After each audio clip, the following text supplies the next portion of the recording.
Next response would be to just admit Irenaeus was completely wrong on this particular issue, but still insist that he is still generally reliable on everything else. Again, despite how Irenaeus approaches it, and while still acknowledging the importance of historical accuracy generally, it is still true that the general age of Jesus at his death is still relatively minor within the hierarchy of truths, and that this particular error is unique to Irenaeus. No individual church father is infallible, and an individual father can make mistakes on minor issues.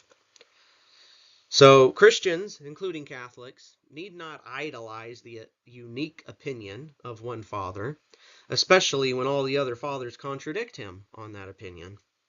Moreover, one need not and should not completely dismiss everything a particular early father says, just because he makes one minor error, especially when all the other church fathers agree with him on all those other doctrines and beliefs, such as church governance, baptismal regeneration, the real presence of Jesus in the sacrifice of the Eucharist, and so on.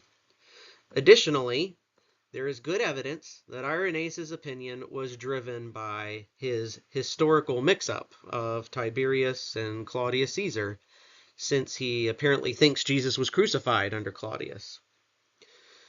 This is very puzzling, considering the early church father Justin Martyr before him and Tertullian soon after him both affirmed Tiberius to have been the emperor at that time. It is all the more puzzling since we know Irenaeus was aware of Justin Martyr's works and depends on him in many cases. Perhaps Irenaeus didn't have access to Justin's first apology or other accurate or precise records for the reigns of the emperors. That's one possibility.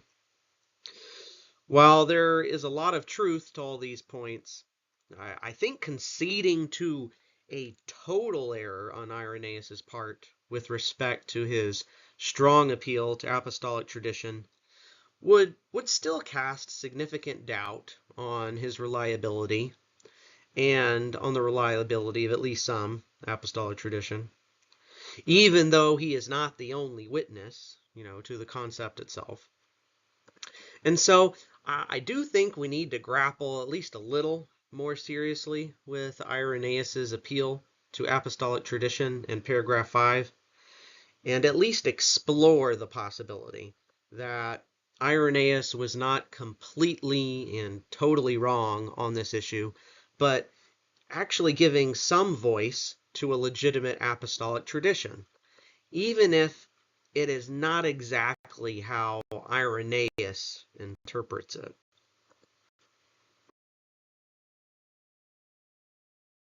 I think one of the most interesting and persuasive answers to this whole objection and mystery surrounding Irenaeus, the age of Jesus, and apostolic tradition comes from the Eastern Orthodox apologist Craig Truglia. I'd encourage everyone to check out his blog post on the subject. Basically, he argues quite persuasively that the apostolic tradition handed down by the apostles was not that Jesus was in his 40s or late 40s when he died, but rather that Jesus reached or possessed the age of a master or teacher. In the ancient world, age was very important in at least determining some general criteria for whether you had authority to teach and lead others. And so this is what Craig says is the apostolic tradition. Nothing more, nothing less. That Jesus possessed the age of a master or teacher.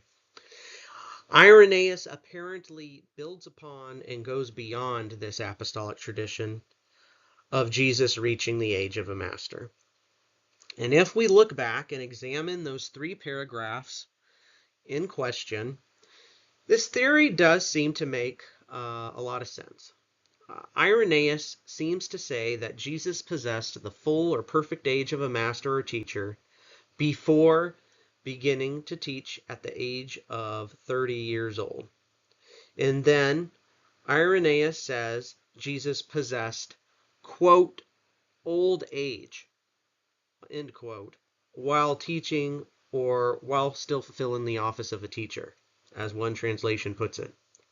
And it is this that Irenaeus claims all the elders testify to.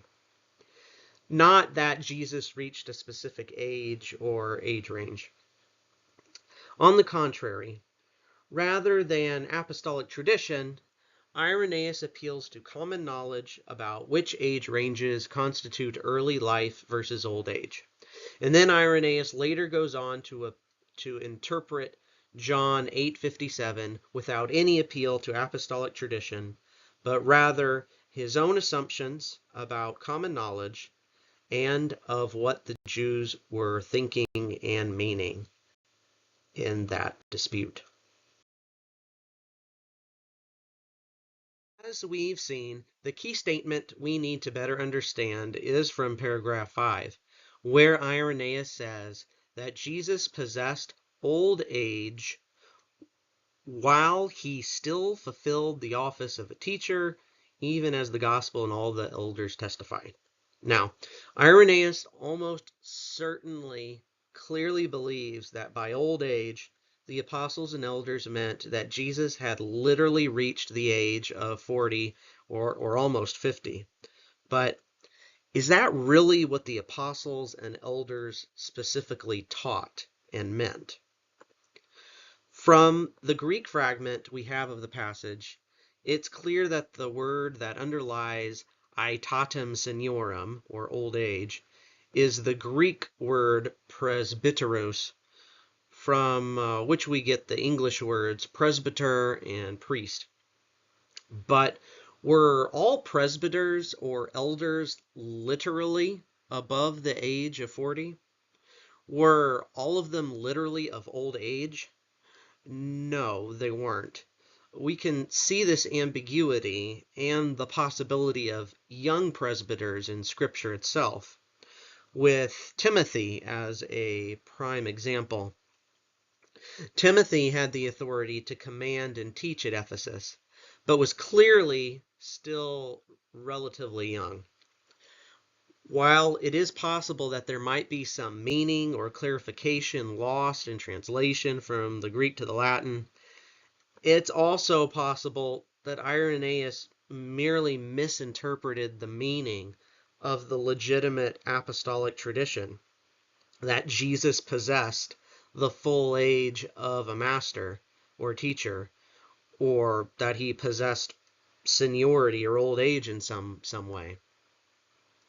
Perhaps the apostles meant that Jesus possessed teaching authority while still at the young age of 30.